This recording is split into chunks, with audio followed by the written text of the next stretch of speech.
Hi, so welcome to the session today.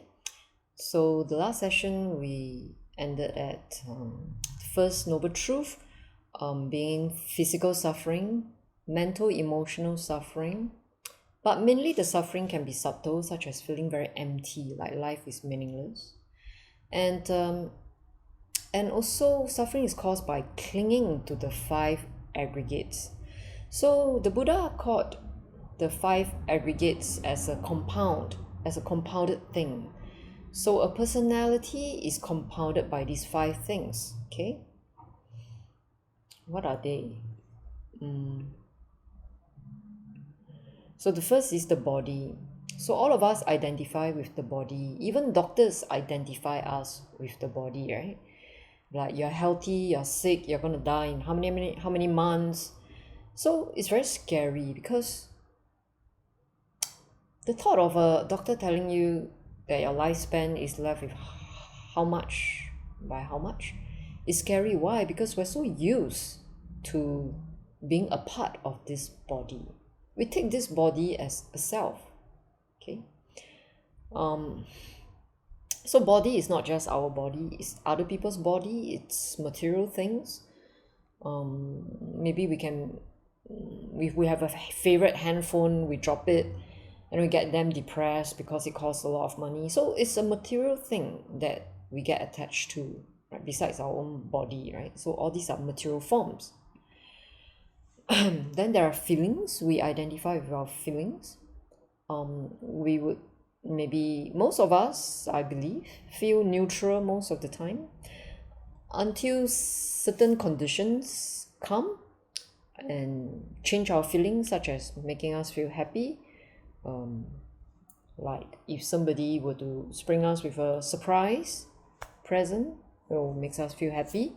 We win the lottery, you get really excited, and when you get criticized, you get upset, and we hold on to these feelings. What do I mean by hold on to these feelings? So when we feel good, we don't want to feel, we miss that high, that feeling of happiness, and we can ask ourselves, how come I don't feel happy most of the time, right? Most of the time I feel empty, neutral, there's not much going on in my life. And worst of all, there is pain, there is separation, there are unpleasant feelings. I don't get what I want, right? So, and then we mull over it, we dwell on it. It's very strange. When we are happy, we want more of it, and when we want more of it, it disappears. And when we have unpleasant feelings, we don't want it, and then we dwell on it, and it stays longer than it's welcome lah. So, well, we're pretty strange, aren't we, right? So these are feelings. We say is my feelings, right? I'm feeling bored, I'm feeling restless. But this bored and restlessness come from where? It's actually feeling of the body. Okay, especially I would say, like, I have aged, so aging makes my body more restless. I can't sit for very long anymore because it hurts my butt to sit for too long. That's one. And yeah, tends to want to move more. And I'll say, oh, I'm feeling very restless. But so I attended many Buddhist classes, so it's very strange, right, to say that this is my body. But which is your body? Is your body the baby? Is your body the teenager, the adult, the middle-aged aging person, the old person with arthritic joints, painful muscles? None of us want to own the old body, right? And the baby body that you had, where was it? It's disappeared. You can't even remember it, right? So where is this body actually? And then come to feelings. Say I'm angry, I'm sad, I'm neutral. So which one are you? So I remember that this Buddhist class I went to when I first started Buddhism, right? It was a Tibetan school. That's a very valid question. If you are for real, permanent, substantial, shouldn't your body stay the same? Shouldn't your feelings stay the same? Because if a self is permanent, all this ought to stay the same. They shouldn't keep changing, right? Then of course there's perception. So perception is very subtle. I've noticed that in a monastery when I was on retreat, I would, you know, look at someone and have a very quick perception of what this person might be like. Or somebody will say something and I will perceive, and it will bring my thought, which is the next one, somewhere. For example, I went to a Zen temple to practice 2 weeks ago, and the nun asked me if I want to have porridge for my breakfast, and she said, FYI, I only take vegetables, I don't take porridge for my breakfast. So that put me in a quandary. I immediately thought, oh, is she testing me? Testing me to see whether I'm picky, I need to eat so much, or I'm easygoing, right? So that is my perception. When people ask me certain things, I may start to think, okay, is this person trying to test me, trying to whatever, right?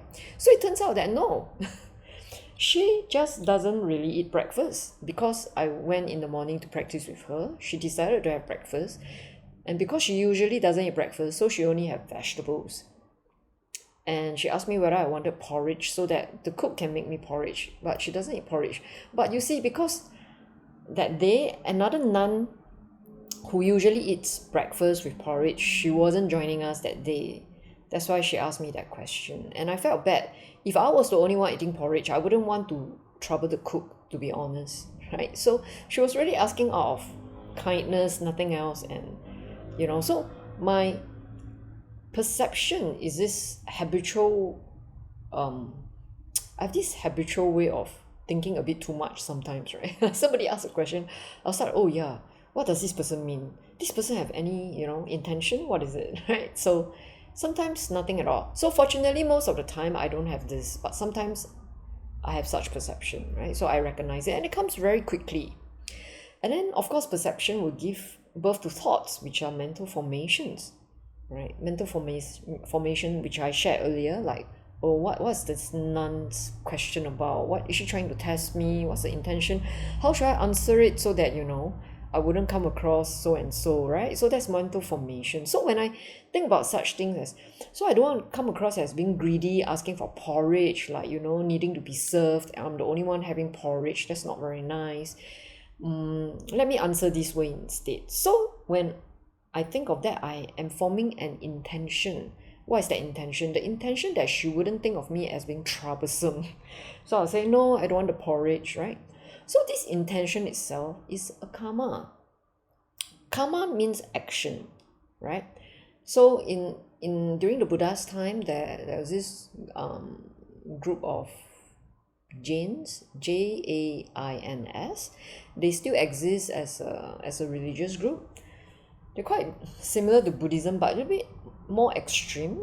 They are pure vegetarian, they are vegans, and they don't kill living things. So to that extent, okay, if they walk on the path, they could be bringing a broom to sweep the path in front of them, just so that they don't accidentally kill any living beings, right?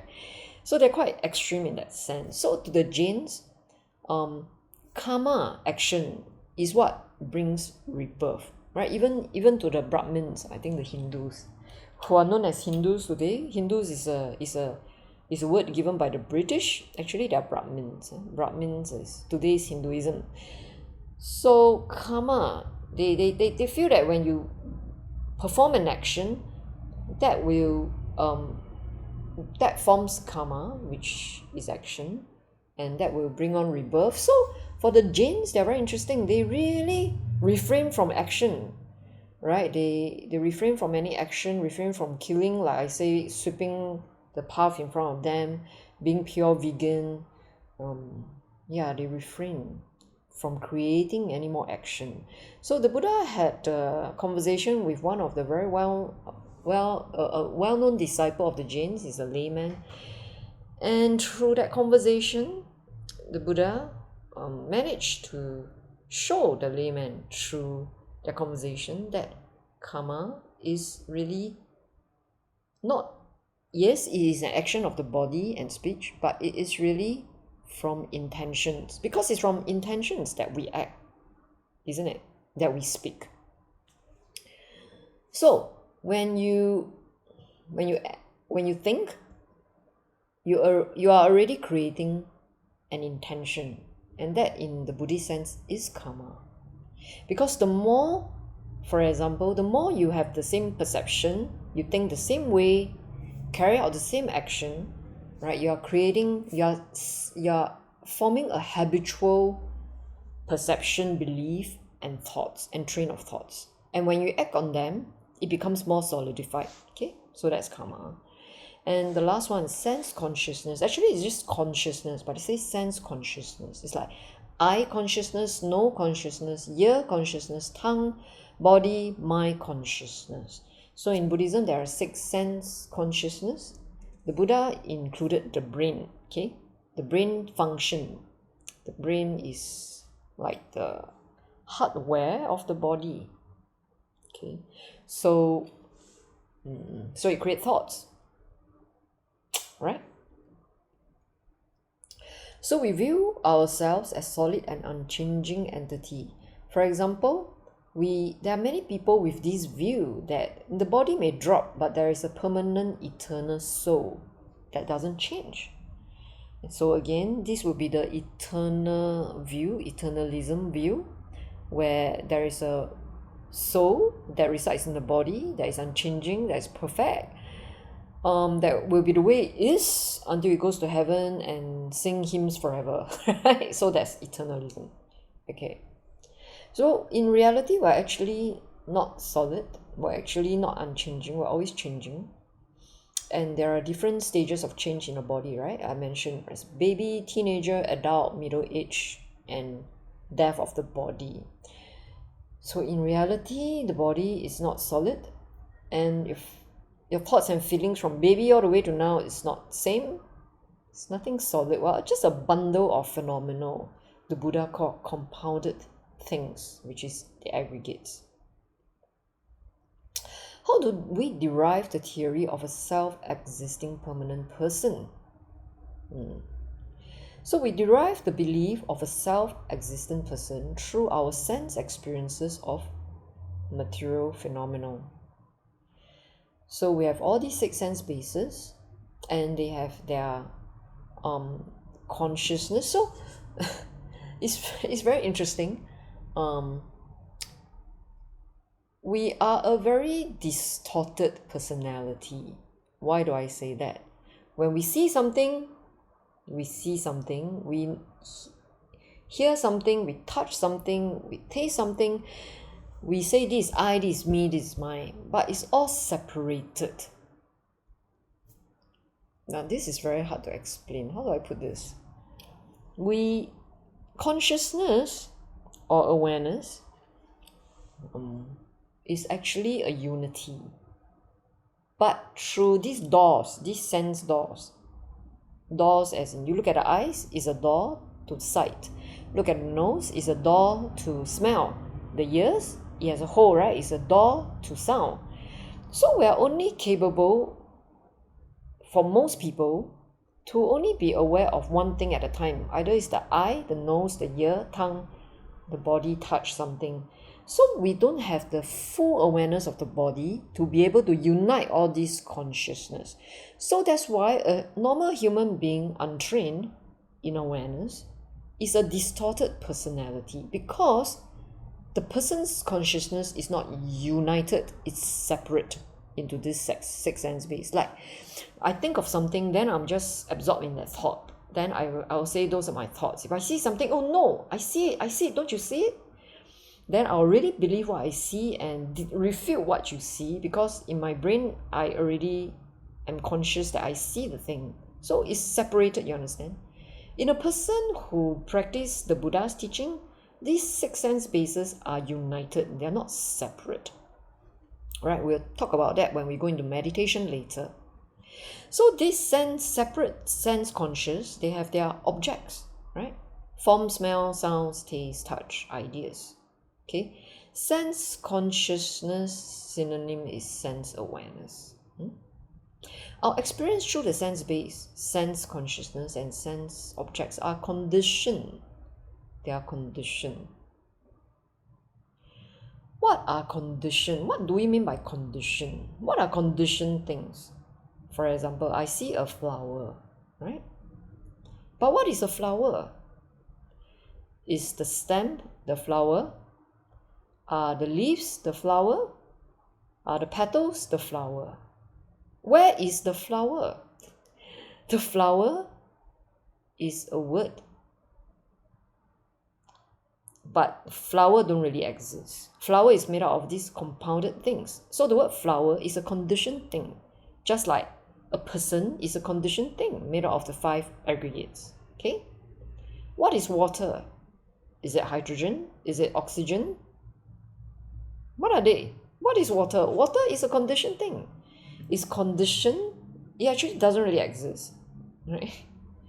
It's conditioned by the coming together of hydrogen and oxygen, just like a flower, just like you and me, a personality. We're no different. The nature of conditioned things is they are compounded like layers, like kueh lapis. They come together, but you can also easily tear them apart. You can tear them apart and it will change into something else. Okay? They do not have a substantial identity, just like a flower. It's just an idea. But a flower don't really exist. It doesn't have a substantial identity because it's made of compounded things, doesn't last. Right? They are concepts. It's a make-believe or it's a fabrication. They cause suffering when we cling to them, just like a personality. Personality like Macy, which is compounded, which is an idea. When we separate from things, we don't see the reality, there is much suffering. And it's also dissatisfaction. Why? Because compounded things change. They decay. Right? And that can cause sorrow. Our body and others' body, the name, perception, thought, sense, consciousness are all conditioned things. They don't really exist. But because we're so used to giving name to things that we believe that they're truly existing. The conditioned self, what am I? So in Buddhism, we don't ask who am I, we ask what am I? Okay, what am I, right? Sorry, I was looking at this. Are you the skeleton? Are you your heart? Are you your lungs? Are you your intestine? Are you your bowel? Are you your urine? Are you your feces? What are you? Are you your prostate? Are you your womb? Are you your bones? Are you your bone marrow? Truly, you can't really find anything that is a substantial self, right? I mean, look closely at this image. Where is the person?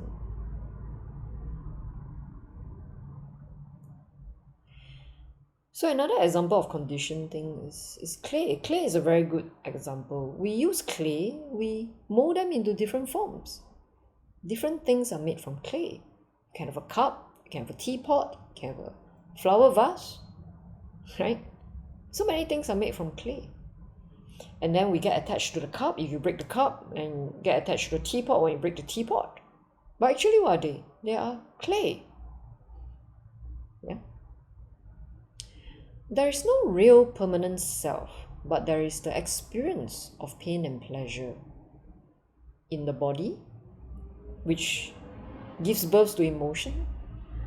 And when we cling to this emotion and the body, which gives birth to emotion, which gives birth to a sense of self, which then gives birth to perception, thoughts, through our disunited or separate sense consciousness, we create a self.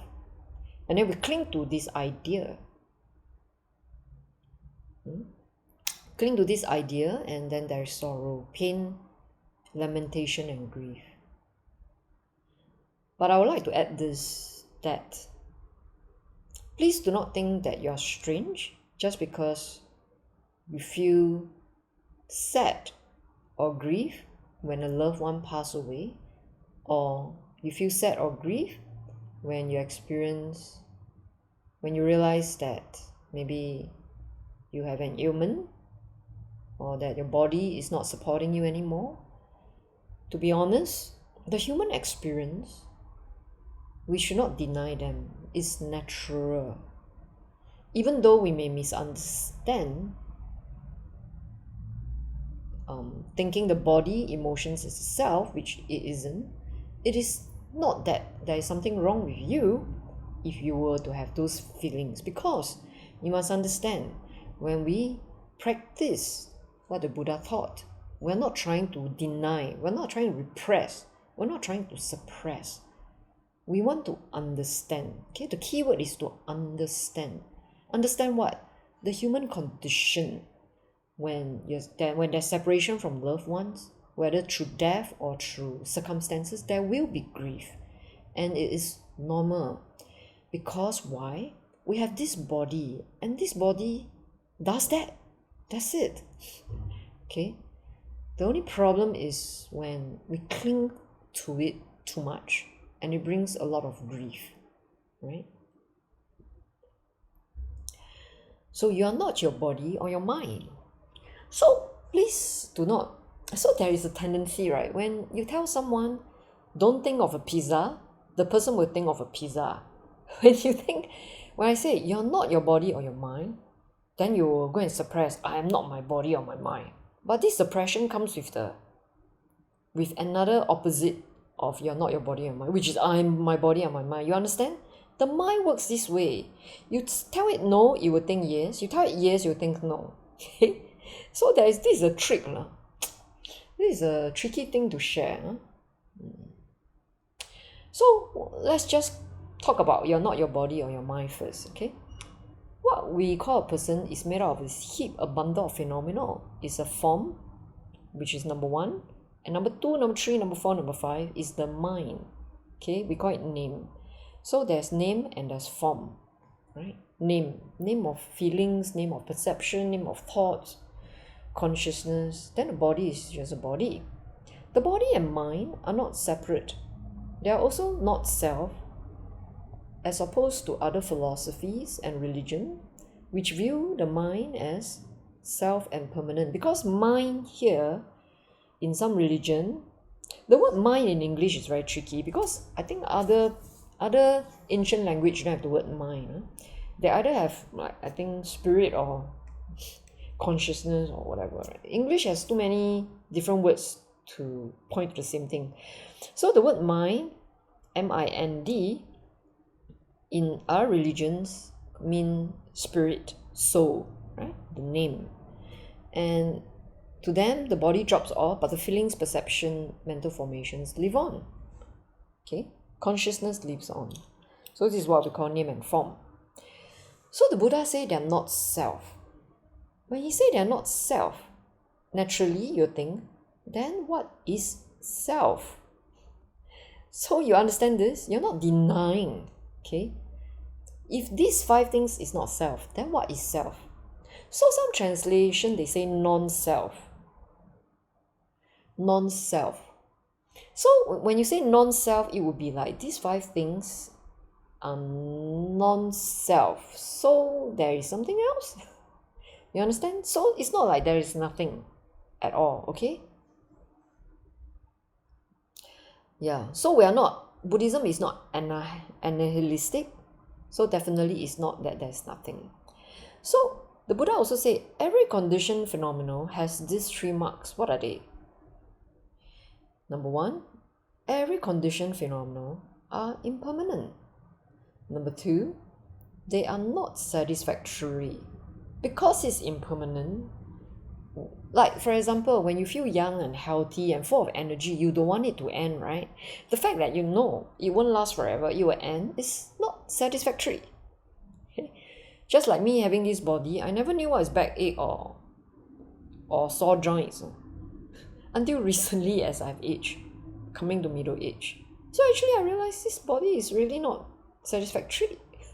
Okay, it doesn't, no matter how much you try to maintain, it just cannot satisfy you. Number three, it's not self. Because why? If it is yourself, if it truly is self, the body is truly yourself that belongs to you, you can command it not to break down, not to fall sick, right? So number 4, nibbana, okay, liberation. In the Mahayanese view, there's number 4. In the early Buddhist view, there's only 3 marks of existence. In the Mahayanese view, there's 4, which they add liberation, nibbana. Why? Because they say once you realize the aggregates are impermanent, it's dissatisfactory, you cannot cling to it, therefore it's not self, you let go of it. Therefore, after you let go, there is only nibbana. So to me, it also makes sense. So the Buddha gave this is a well-known sutta in the early Buddhist tradition, Anatta Lakkhana Sutta, characteristics of not self. So it's from Samyukta Nikaya 22.59. Samyukta Nikaya is connected discourses. So in the Pali Canon, there are 4 books, 4 discourse. First book is the Long Discourse of the Buddha.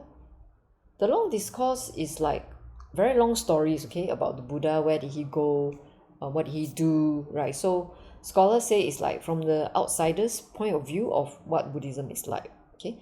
Number 2 is the Middle Discourse. Middle Discourse would be like for students of the Buddha, okay, because he is actually giving teachings there. So it goes deeper than the long discourse. Then third one, connected discourse, Samyutta Nikaya. It goes into even deeper spiritual conversations, because here he even have conversations with devas and different forms of living beings, the yakas and devas and different realms, the asuras. He even had conversations with them, and of course there are verses with disciples and talking about the practice. And then the 4th one is a numerical discourse, Anguttara Nikaya. So all these 4 books are discourse of the Buddha.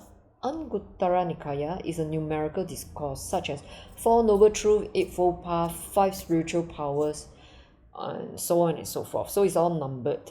Okay, so Anatta Lakkhana Sutta is a sutta he gave to the first 5 disciples. Okay, so he addressed the 5 disciples, his first 5 disciples, monks, he said, right? Form is not self. If form is self, it will not lead to affliction, which is pain. And one could have it of form. Let my form be thus, let my form not be thus. Meaning, if you truly own your body and it truly is yours, you would be able to wish, let my form not decay, let my form stay healthy forever, and it would obey. And it would not lead to affliction. Okay? But because and he said the same about feelings. If feeling is yours, then why aren't you able to feel happy forever?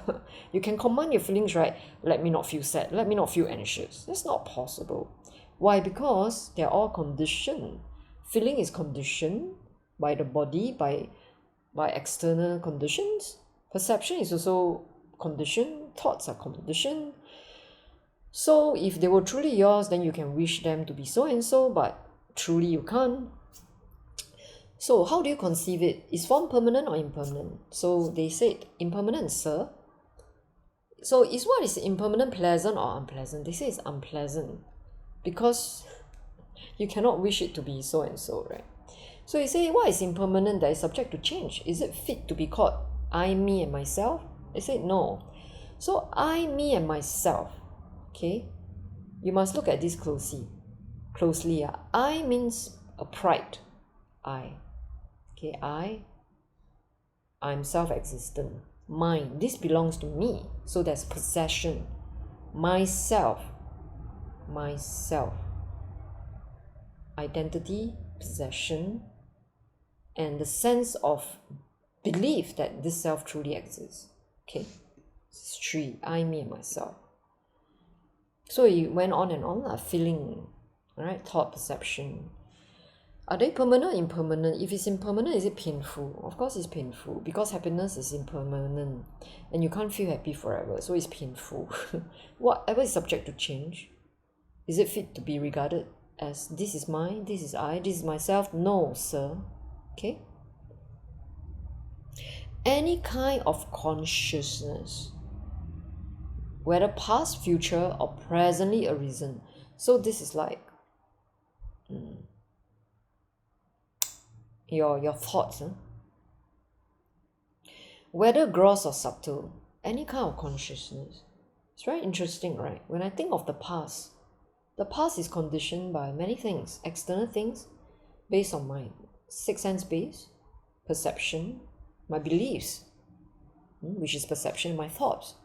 Same as the future, isn't it? They're all conditioned, whether it's gross or subtle, whether in oneself or external, whether inferior or superior, whether near or far, must, with right understanding how it is regarded. Thus, this is not I, this is not myself. Again, I want to repeat, not I, not me, not myself, is not annihilism, doesn't mean it's nothing, because annihilism means what? It's materialistic, okay? Remember, not self. So there must be something else, right? Okay. So bhikkhus, monks, when a noble follower who has heard the truth sees thus, he finds estrangement in form, he finds estrangement in feeling, find estrangement in consciousness. Then therefore passion fades out. With the fading of passion, he is liberated. When liberated, there is knowledge that he's liberated. Birth is exhausted. Holy life has been lived out. What can be done is done. There is no more beyond. So I have a problem with this translation. Estrangement in form, meaning it sounds like, when you are estranged from your husband or your wife, it means that you're not on good terms. So it feels as if when you realize that form is impermanent, it can bring on dissatisfaction, and because it's not self, then you start to be estranged from your body and your feelings. So it feels to me a bit wrong, the translation. It feels like you're in conflict with your body, you're in conflict with your feelings. Actually, I don't think so. Okay. More of like, for example, there was a story of a very beautiful courtesan in the Buddha's time. Courtesan means prostitute. She serves men. It's very beautiful. Men during the Buddha's time would pay a lot of money to buy her time, to have her, And then one day she passed away. She wasn't very old. And then at her wake, her funeral, the Buddha went to the corpse and asked all the men present, who is willing to pay how much for this corpse? Right? Nobody is willing to pay, obviously, because when you look at a corpse, you're like, oh, why would I want to sleep with that thing, right?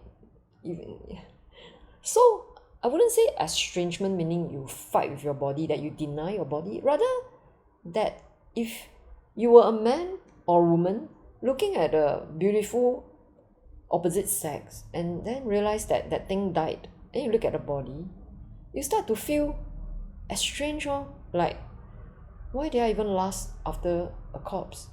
After a while, when you realize that, you go out on the street, you will start seeing everything as a corpse.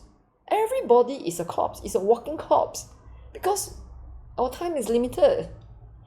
I mean, that is my experience, because my dad passed. I saw a lot of dead people. My good friend, or not good friend, I haven't seen her in over years. My friend, my colleague, she's 47, she passed. I can't, that image just comes to my mind, and it's like, one moment the person is alive, next moment the person is lying in the coffin, not moving. I look at myself in the mirror. I no longer have the illusion that, this body is going to live on. Like, I mean, I've been studying Buddhism for very long, but, sometimes we are so used to addressing each other with the body, with the form that we're familiar with this face we look at in the mirror, that we may forget that it's just a corpse, a walking corpse. So does it mean that I now have a conflict with my body? No, I don't. But I've lost interest in that sense, in hoping and wishing that this body will go on and not and do what I like it to do lah. The same with other people's bodies. I don't have the delusion that this body will not disappoint me. This body will disappoint me. It will disappoint everyone around them because it's just a corpse. So in that sense, I no longer hang on, right? Of course, I will have grief if a loved one, another person passed that I'm close to. If I myself am suffering from certain ailment, I'm sure I'll have grief. But it's a process of being human. And this I understand now. Okay. So, are you estranged from feelings? No. There will be fear, there will be grief, as long as you still have the body. That is what it means by having karma, having this body. Okay. The Buddha is liberated. Nibbana with remainder. What's the remainder? The fact that he still has this body. But he's free. But does it mean this body will have no more pain? No. He had pain. He was giving talks. And then he was tired as he was getting old. And he told Ananda, his attendant, to take over and give the talk. Why? Because his body was experiencing pain. The Buddha also experienced pain. Does he have estrangement with his body and feeling? No. He has, like the example I gave you earlier, give up. Let go of it. He has no conflict with it. Because that's the nature of feelings, bodies, and thoughts. Because they're conditioned. Okay? So, further meaning of condition, right? Condition means compounded. Unconditioned means uncompounded. Remember, Nibbana in the Buddha's teaching is the unconditioned. Unconditioned is the deathless, is uncompounded. There is the deathless. So it's not like Nibbana means there's nothing there. Okay? Alright? Relative truths are conditioned. Ultimate absolute truth is independent, non-dual. Let's see the difference. Okay? So in the world, we live in conditioned relative truth. And our truths are compounded. Okay? As you may realize, our scientists are always changing their findings. Okay? Because our science is material based. Anything material based through observation of sense based is conditioned, and therefore it cannot be absolute truth. It cannot stand by itself. Relative truth, as I mentioned earlier, cannot stand by itself. Absolute truth, ultimate truth can stand by itself. Relative truth are dependent, such as your feelings are dependent on contact. Clinging depends on feelings. Darkness depends on light. Beauty depends on ugliness to exist. Happiness depends on sorrow. Small depends on big. Unity depends on diversity. So you see, relative truths are dual. This is very, very important for you to realize. Your mind, the ordinary mind, which is the sixth sense base, the Buddha called the sixth sense base, the ideas, consciousness, the world of ideas. This world of ideas in your daily life is not the real truth. It's relative, it's dependent. That's why I say earlier, when you're happy, okay, when you're happy, how do you know you're happy? You know you're happy because you have been sad before. Therefore, when you're sad, don't feel so sad. Because why? You realize that you're sad because of happiness. Because you have experienced happiness before. If you have never experienced happiness before, how will you know you're sad? So therefore, when you have practiced this and realized the limitations of your mind tied to these two extremes, there will be grief, but it's less. Because you realize grief depends on happiness. Okay, separation depends on non-separation. Because you were together with your loved one before, and when there is separation, you feel sad. But yet, separation depends on the fact that you were with your loved one before. Okay? So, I want to add the prayer of Saint Francis of Assisi. So I love this Catholic saint a lot. He is the symbol of love and compassion and wisdom for me. So Buddhism is definitely wisdom, compassion, and we look at Christianity is compassion, wisdom. They are two sides of the same coin, just which one comes on stronger.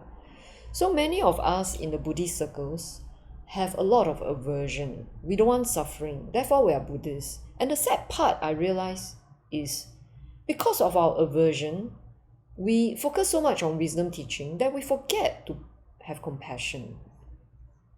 This is I'm not just saying Buddhists, even Christians. I find compassion, some Buddhists even think, oh, this is lower than wisdom, right? Because I really don't think so. One cannot have compassion without wisdom. One cannot have wisdom without compassion. Okay? So, the prayer of St. Francis show us what is relative truth, what is dependent, it teaches us duality. Lord, make me an instrument of your peace. Now you realize, peace, okay, has its opposite, hatred. Let me be an instrument of your peace. Where there is hatred, let me sow love. So it's very interesting. I was reflecting on this for a long time. Hatred, the opposite of hatred is love, right? Just as happiness has sorrow, hatred is love. So actually, hatred and love are two sides of the same coin. Hatred consists of love. Okay? What kind of love? Selfish love. Love consists of love for the world. Right? So actually both are love. One is selfish, one is unselfish. You again see relative truth, selfish and unselfish. So then I talk about peace. Peace is the middle way of hate and love.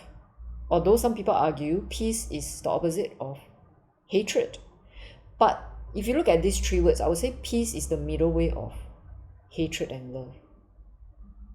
You get what I mean? Something for you to contemplate. Where there is injury, let there be pardon, meaning there be forgiveness. Because the only way to dissolve hurt is through forgiveness.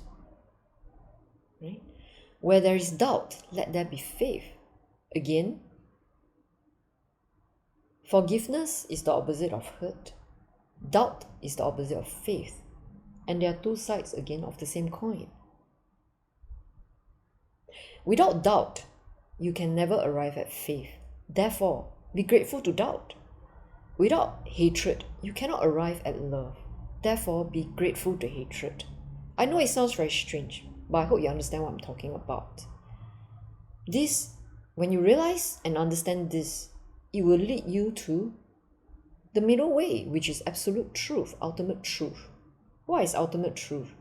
Realizing that love comes from hatred. Because there is hatred in the world, therefore we can learn to love. So therefore, we should not discriminate against hatred, but we can say no. No to hatred. We don't hate hatred. We don't discriminate hatred, but we can learn to love. And we can learn to forgive from hatred. You understand? Where there is despair, let there be hope.